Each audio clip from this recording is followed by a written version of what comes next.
Sheikha, Ronnie, welcome. We're so happy you could be with us. Sheikha, at INJAZ, you are bridging the gap between the youth and the places of work by providing them with essential skills, getting them ready for employment. And Ronnie, with Upgrad, you are disrupting the layer of education outside the formal schooling system. And Ronnie, so you both work with the youth a lot, and Ronnie, I want to begin by asking you a question about our home country, India. We are in the middle of elections in the world's largest democracy. 18 million Indians will be voting for the first time. That's right. That's a huge number. Everything is a huge number in India. So. It is indeed. What is the youth of India voting for in this election? Yeah, well, look, thank you for having me. Firstly, I'd say one thing it's not looking for is change. I think one thing we're all very clear is that it's never going to be business as usual. But I think today, if I look at it in India, and I interact people when we're looking at education, but also in the rural sector, it's one of the few countries where I think people think that tomorrow is going to be better than yesterday. And I think that emotion takes you to aspiration and ambition, right? I mean, I think we have been a developing country for many times, which means aspiration and ambition needs to go to the next level. So I think today the youth is definitely looking at a certain sense of endorsement, a certain sense of strong will. I think the fact that we've now got that level of strong leadership, a decisive leadership, is making a change. 1.4 billion people is always very, very difficult to manage, to bring together, a lot of diversity. But at the end of the day, I think we're looking for change in a certain particular manner, which is really to get the direction. I think in the last 10 years, we've seen an incredible amount of decisiveness, stability, good progress, many challenges, but leadership that knows and is on top of it.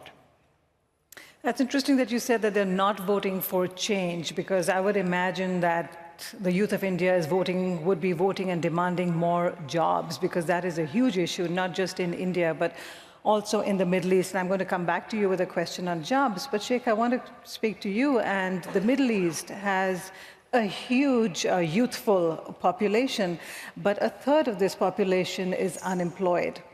How did we get to such a situation? Well, thank you for the question, Mallika. Let's put it into context. I think we have one of the highest percentages of youth population in the world. 65% of the population of the Arab world of the MENA region is under the age of 25. If you take it into consideration, this is around 200 million people. Now, you said we have double or triple the average of unemployment within that sector. So we have around 50 million people who are out of jobs, unemployed. How did we get there? We are a region that is plagued by instability, by turmoil, and we are facing an ever-changing landscape of changes in the way we live in technological transformation. But I think the most important, of course, there are multiple other factors for unemployment, but I think one of the most important factors is this disconnect between the skills that that our youth gather from their educational system and the skills that are required to enter the labor market of today and tomorrow. This disconnect is just becoming bigger and bigger with the technological advancement, with the changes that in our environment, with the changes that we've seen. And it's very interesting that you say, business as usual. We haven't seen any kind of usual business for the last 20 decades. We've witnessed the meltdown of the financial institutions, high inflation rates, lower inflation rates, high interest rates, COVID, in some countries, geopolitical problems. So it is not business as usual. It hasn't been the case for the longest period of time. And in the case of unemployment, it's just added pressure on the unemployment levels, which are staggering. And I think one of the most important things is that the despair the youth in the Arab world feel. They do not see a better tomorrow, as you said, for democracy. They actually feel that they have nowhere to go. They're not going into the labor market. They cannot achieve financial independence. They cannot even aspire to become better for tomorrow. I'm going to come to you, the question on jobs, but I want to remind you all that we would love to receive your questions, and I will be polling you in just a few minutes. So if you want to get out your phones, you'll see a QR code up shortly, and you can just register, but get ready with your phones because a polling question is coming your way soon. But Ronnie, back to jobs. In India, it seems the more educated you are, the less likely you are to get a job. I refer to a recent report by the ILO, and it says the jobless rate for graduates, 29%. For those who can't read or write, 3.5%. So back to Sheikha's point, there is a disconnect, right, between the jobs that are being created and the skill set the youth have. Talk to me about this. Yeah, I mean, I think it's an interesting point that you raised, that the more educated you are. I think there's a learning lesson for all of us, because with the change that's happening overall, I guess the more educated you are, the more opinionated you are, the more rigid you are, the more you think you've done it, the more calendared you are, versus lifelong learning is where it's going to change. So the point is, how much are you flexible to change, and how much is somebody, because I think today we're seeing that in the corporate world, we're seeing that in countries, we're seeing that everywhere else, that the scruffiness and the people who and the younger generation comes up with completely new ideas. So I think just to comment on that, I think for a country like ours, the government needs to be a very strong catalyst, but it's not the sole responsibility only of the government. I think infrastructure and what we're doing in many other places is something that's helping. But to me, the two core parts that's creating the change for jobs is, I think we've for the longest time been what I would call an outsourced economy in our mindset. Yep. And I think that's changing to creating your own intellectual property. And that's changing the national pride also. So we're moving from what the IT industry did incredibly well, but from an outsourced part to an intellectual property and ownership and origination part. And I think that's going to create an incredible amount of opportunities.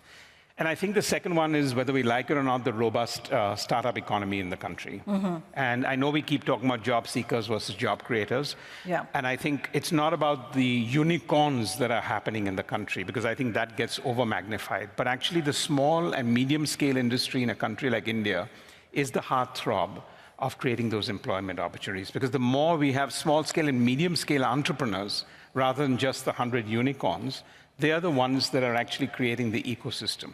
So I think between government, catalyst, infrastructure, and the clarity of thought on one side, and look, even though we have challenges, 9 out of 10 people who go abroad to study want to come back to India. So you're seeing reverse brain drain? There is a sense of a bell ringing for people, not just from a nationalistic point of view and national pride point of view, but also job opportunities point of view. That's interesting, seeing a reverse brain drain. But you talked about changing the landscape and diversification when it comes to jobs, and we're seeing a huge push for that in the Middle East, diversification away from an oil-based economy. And as Ronnie said, this isn't just the responsibility of the government. The private sector has to play a role as well. Tell me, are you seeing enough job opportunities being created in, say, Qatar, for example, which is beyond the oil sector? I think diversification has moved dramatically for the last 4 decades, and we've achieved that within the GCC. We've achieved a good trajectory into diversification. But it goes back to, a small statistic. 2 of every 3 jobs created in the GCC are government jobs. So there is a lack of jobs within the private sector.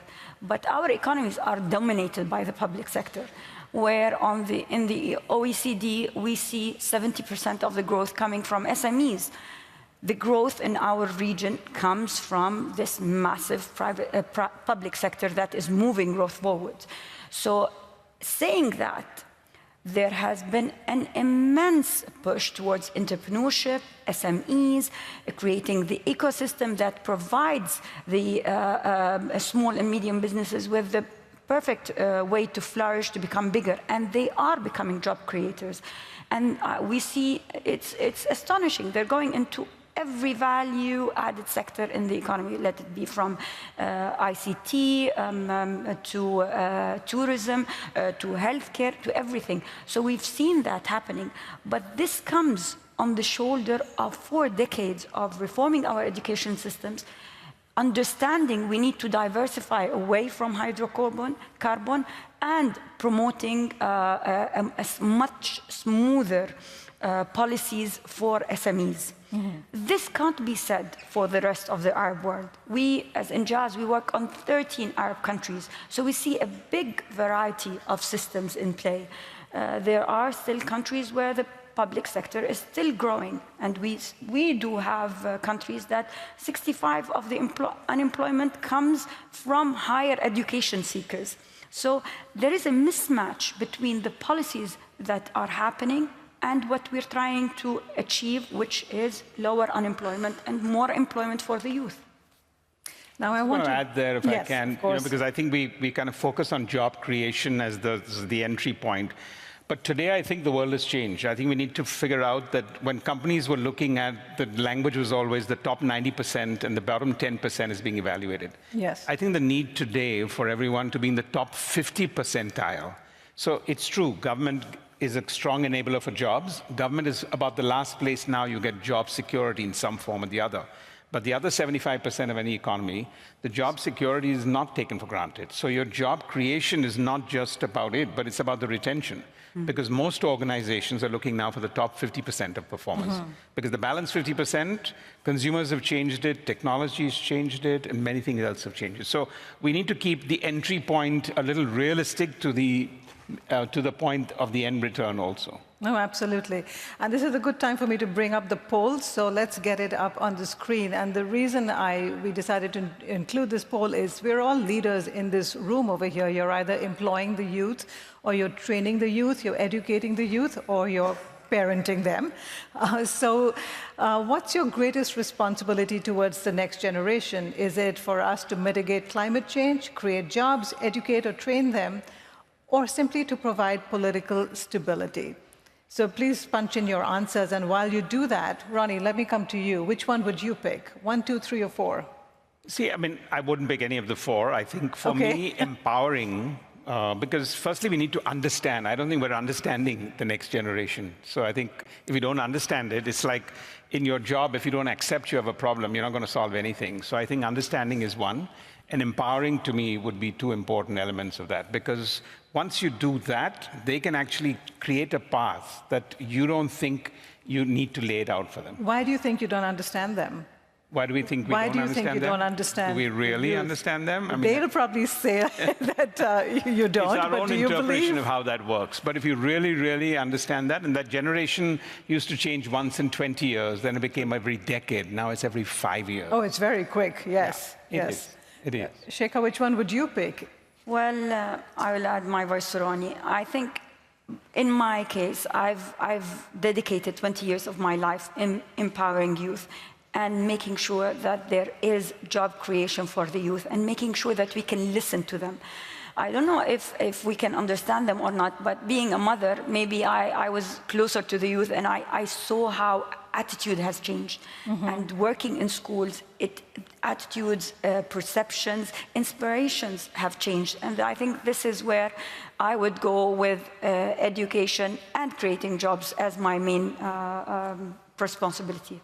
Well, I think you're absolutely in touch with what the room is thinking, because we have 56% agreeing that the responsibility really is to educate and train the youth, which is exactly what both of you are providing. Yeah, but with a devil's advocate view, that do we really know? But education, it sounds like we are going to educate them, but the point is that we need to redefine what that means. And I think if we don't accept that, we might be educating them in the vision of how we want them to play out. And that's not going to be a very progressive, innovative world, because tastes are changing, consumers are changing, technology is changing, and yet we want to prescribe the way we educate them. So we just need to be careful about that part. And just to add to this point, we play a small role within educating them.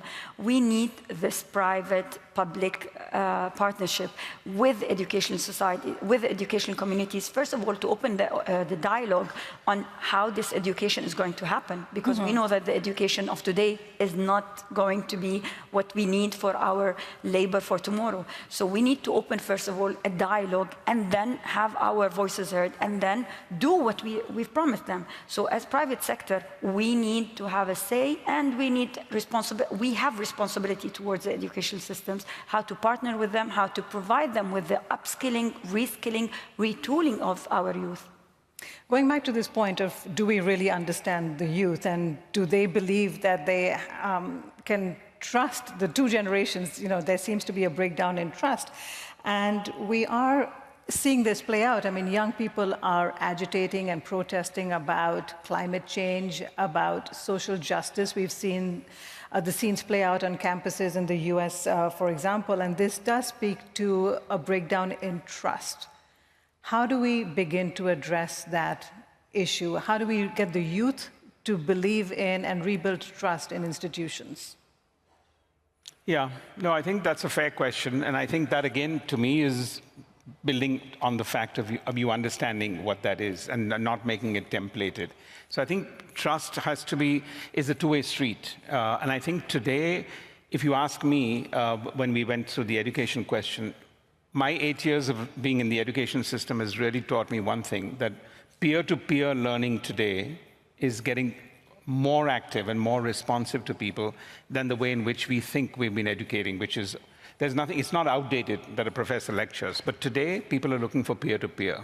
And the reason you're seeing demonstrations, whatever else, because they're talking to themselves. And they feel that if you're prescribing for me something, then I need to have my voice. If my voice is ring-fenced, then I'm not building any trust. So I think if you look at peer-to-peer, and if you want to change the education system, people today, like social media is where you want to go. Marketing doesn't work. You want to travel, you want to go to a destination, you're more interested in what 600 people said. You want to consume a movie, you look at what the reviews say. You're not going to look at the marketing campaign anymore. No. So similarly in learning and in education, you want to understand that I pose a question, I'd love my professor to answer it, but I'd love my 60 other colleagues in the classroom to answer it even better, because they'll give me something I can identify with.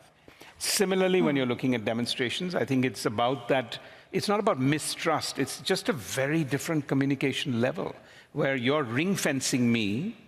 And look, I think governments have also moved a little bit to the right around the world, right, whether we like it or not. So now there's that balance that the younger generation is a little lost in that. So then they feel we'll do our own thing. I think there is a bit of short-sightedness and in some cases deafness. We don't want to hear what we don't want. So it's very nice if the youth are speaking in our tongue and what we want them to say, as long as they are thinking outside the box and they provide themselves with their value sets. And it's amazing that we're going back to an era where the youth are going back to the values that we encourage them to have, and now we're telling them, no, we don't want to hear that. I don't like the manner of some of the violence, I don't like how it's taken through, but I think it is really double standards in one case and very short-sightedness that to say, we don't want to hear that, it's going to stop. I'm keeping an eye on the clock, but one thing I do want us to talk about is the impact of AI on education and on jobs, because it is a significant impact. And what's interesting is that both India and the Middle East have this great benefit of really good internet penetration. In India, that's happened more recently. But given that that infrastructure is more or less in place now, how do you think you can get the youth digitally ready for an AI-enhanced future? It's also a mindset change, Mallika, because I think we overestimate that connectivity means everything is solved. And if you're a very digital nation, everything is solved. I think the mindset needs to be there. In a country like India, it's complex, right? Because 600 million people are living in rural India. So that's a different connotation, not just from connectivity, but at their level. They're not people where, when we're running a not-for-profit, the first question we need to ask at school is, what do you want to do when you grow up? That's not a question we all in this room take for granted. Nobody's asked us that because we pretty much know it. There's a whole segment of people who don't know what aspiration means, what financial inclusion means, what being ambitious means. How do you take that and use something as alien to them as artificial intelligence and make it a learning tool for them? Because in that artificial intelligence is going to be a pretty standard approach. It's not going to have a different approach for different learning levels of people. You may have it, it can be language specific. So I think those are some of the nuances that will need to be there. But by and large, I think the younger generation is much more acceptance to change, and therefore will take that in a much more positive manner. We're embodying it. We're using it to deliver our programs. We're using it to upskill and reach people that we've never reached. It does depend on connectivity, so we are trying to conquer that first of all, and infrastructure as well. They have in the Arab world different kinds of infrastructure, from the GCC, which is well connected with, which has a perfect infrastructure, to areas like Yemen, like Sudan, where you have hardly any internet or. Yes. But we have to use it to our advantage. Wait, And yes. just there, I would say it's very important that we look at it as more as a personalized one rather than actually democratizing. Because suddenly we make it as a standard approach. AI can solve this. Actually, we need to use something as powerful as that to personalize it more than generalize it. I think will be very impactful. Yes. Thank you so much. We're out of time, but I really appreciate you all being here with me today. Thank you so much. Thank you. Thanks very much.